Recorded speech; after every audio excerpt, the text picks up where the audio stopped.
I have the great privilege and honor to be with Tamara today. How are you? I'm wonderful, Sai. Thank you. I appreciate you making the time to catch up with us. And I know you've been doing some incredible work. And I would love for you to introduce yourself, tell us a little bit about what you're doing, and we can explore together the narrative and the themes. Great. Sounds great. Well, thank you for having me on. I really consider this a great honor to be able to express some of my views and to also get a lot of feedback and hear some others that may be similar, maybe different. So it's all about expanding our consciousness here on what's going on. So I appreciate that. My name is Tamara Leigh, and I am a resilience expert. So I work with coaching and consulting clients, mainly professional businesswomen and entrepreneurs, and I work with them on developing their ability to be resilient. So that looks like increasing a lot of their emotional intelligence, their emotional resilience, also breaking through things like fears and doubts that they're dealing with, and the inevitable imposter syndrome that comes up from time to time with everyone that's climbing any ladder that they choose. So I work with them on that, and so we're able to overcome obstacles that are obviously going to crop up into their life, either external obstacles or setbacks, or internal things that happen within. So we work through those issues to become able to overcome them and not let them derail you, and actually to learn from them and grow from them, kind of an anti-fragile mentality. Fantastic, fantastic. And I know you've been doing a lot of great work out there, sort of helping people really become more aware of the distinctions around resilience and anti-fragility. And those are, of course, part of the themes around the narrative and what have you. I'd love for you to comment on helping the community better understand those distinctions. Sure, yeah. A lot of people kind of assimilate resilience and anti-fragility, and you know, that term obviously was coined. I guess it's kind of been a little bit more trendy lately, but I think people think you're either fragile or you're resilient, and anti-fragility is really not the same as resilience. In the way I like to describe it, it's almost a step beyond resilience. So whereas resilience is kind of defined by how far you can go before you break. You know, it's bouncing back. It's a level of malleability, I guess. So the resilience is defined by how far you can go, whereas anti-fragility is kind of required that you break in order to grow. So, you know, anti-fragility says, please shake, you know, whereas fragile says don't shake. So we're actually actively seeking out stressors and volatility in a low scale way, so we're able to develop that ability to grow from. I kind of compare it to a rose bush, perhaps, where you have to prune the rose bush, you have to hurt it, you have to harm it, you have to cut it back in order for it to become better. And that's really the mindset of anti-fragility, whereas resilience is just trying to get back to the status quo and not let what you went through derail you, but being able to get back on course. So it's just kind of a step beyond. Both are good, but I kind of look at that as a stepping stone. You know, resilience is a stepping stone into anti-fragility. And I have to tell you, this is one thing that really attracted me to your work, is you have an eloquence in simplifying it and making it approachable. And I love the way you described it, quite honestly, because we are required to break in order to get stronger, just like muscles. And exactly as you said, we actively seek those stresses within balance and the right degree of stresses and the right recovery time, et cetera, to be able to grow. So thank you for that, Tamara, all around. As you kind of mentioned, you know, you help people really confront their fears and their doubts. And as you kind of see what we're going through, what are you observing from a perspective, and what insights are you gathering, and what guidance can you share with all us?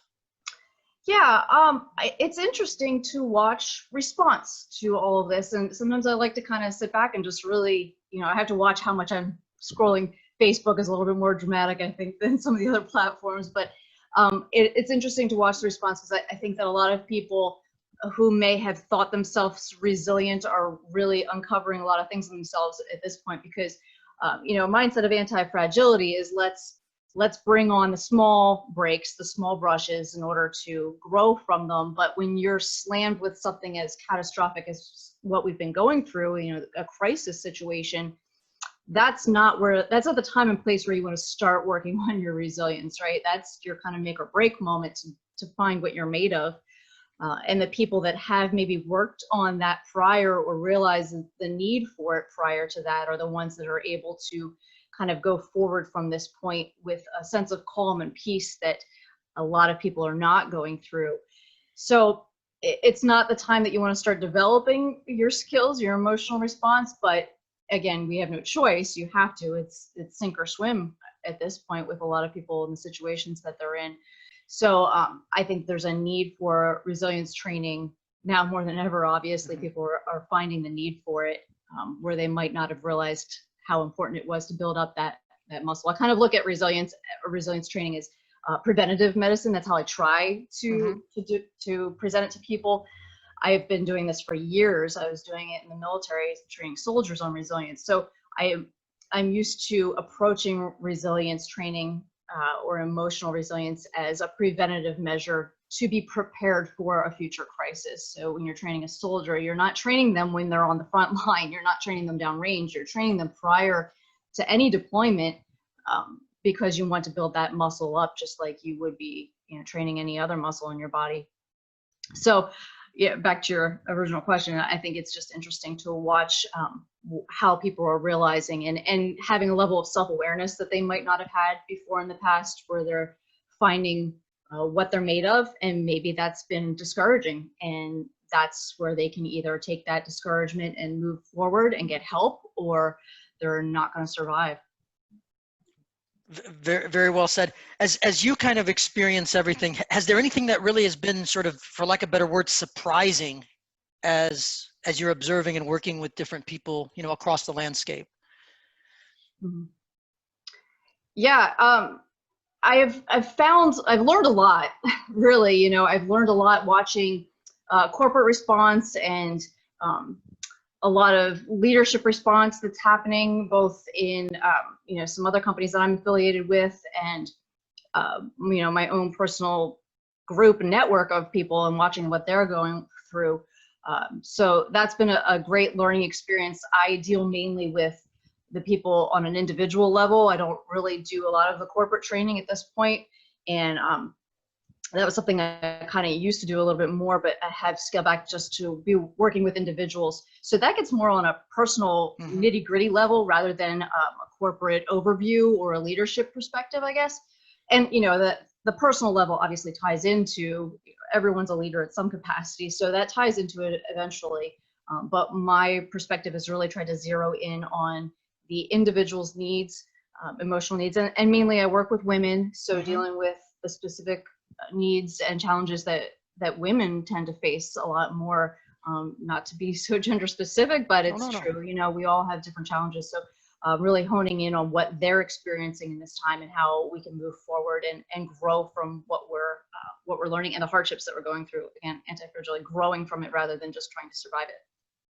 Very well said. And I really do appreciate the distinctions that you're making around gender, if you will. And, speaking very frankly, and I know it's come up in another few conversations, respectfully, from my vantage point, some of the best leaders across the board have been females versus males, especially during crisis. And there's an astuteness, there's an actionableness, there's an intuitiveness that it just manifests, quite honestly. So I share that very openly. Yeah, as I appreciate a male. that. So I appreciate you saying that too. A lot of people, and especially in more of a feminist movement, this is kind of getting a little bit of a rabbit trail, but in the feminist movement, a lot of them are trying to generalize and say that we're all built the same. I think is some of the narrative out there. That's just absolutely not true. And we need to celebrate our differences, not try to create a level, or you want equality, obviously, what I'm saying, but you don't want to assume that everyone's going to have the same response and emotional level on different things. So it's just not practical to think that way. Exactly. Exactly to your point, we want to equally treat each other, but not to the point that we dismiss the mystery and the honest, I'll say, that we all contribute. So I definitely support everything you're sharing and contributing. Right. If as you and I know you have the Anti-Fragile Academy, which is fantastic. Any perspective on kind of where you're taking that and things that we can look forward to, quite honestly? Yeah, at this point in developing that, it's going to be more individualized. Like I said, working with people one-on-one. I'd like it to be more of a group atmosphere and a community environment. That takes some time to develop and to build. So I'm glad for the opportunity to share what we're doing with that. Um, I think that there's a lot of nuanced detail that we can really learn from each other, making it a community atmosphere rather than individualized. I don't want it to ever seem like it's just my show. I want all of us to be working together. We all are all stronger together, and that's part of the collective that I want to try to develop in the future. Excellent. Excellent. I definitely want to respect your time and all the opportunity to connect with you and what have you. Any sort of last words of wisdom that you want to share with all of us, and things that we can, do, if you will, immediately and have a practical impact? Yeah, I think, let's see, I think really what I'm seeing is needed a lot is more of a balanced approach. Is, if I had to get on a soapbox about anything, I'm seeing a lot of, there's a lot of outrage and, over inconsistencies that are going on out there, over corruption, over social injustice, all of these things that are cropping up right now, and the outrage that's coming about from that. And, honest outrage that's well-meaning and that's derived from a good place of desire, wanting change, and that's needed. There needs to be some sort of outrage at some point, but I think it also needs to be balanced and checked with a level of unoffendability, if that's even a full word, but just being able to balance that outrage with not taking things quite so personally. Yeah, social injustice and corruption and all these things are personal issues, but to come at it with a grounded perspective, I think that's a more resilient attitude to have, to not be taking offense. So you've got two far-reaching ends of the spectrum where, you've got this outrage, but you've also got an unoffendable attitude where, and that, I think that really comes from a level of self-awareness. When you want to make the distinction or maybe identify where you're coming from on those, or what's actually happening internally, I think it's understanding what your attitude is causing in yourself. So is your attitude driving anxiety and fear, or is it driving like courage and passion? Those, I think, are the two distinctions that you need to make within yourself to find out if you really are living that balance of not taking things personally and being personally offended, which is more of a resilient attitude, but also wanting to see change initiated in the things that we are not seeing that we like in this world. Very well said. Very well said. And I love the emphasis on awareness, attitude, and the groundedness. And again, I emphasize it. Anyone that I come across and I point them in your direction, the degree of groundedness and practical nature that you approach things is definitely applauded. So thank you for that. Thank you tremendously. Thank you. You have a champion out there in myself and others. And by all means, I hope we stay in contact. And as the journey unfolds, we continue to see what manifests for everybody in the most healthy way. Great. Thank you, Sai. Thank you so much for making the time. Thank you.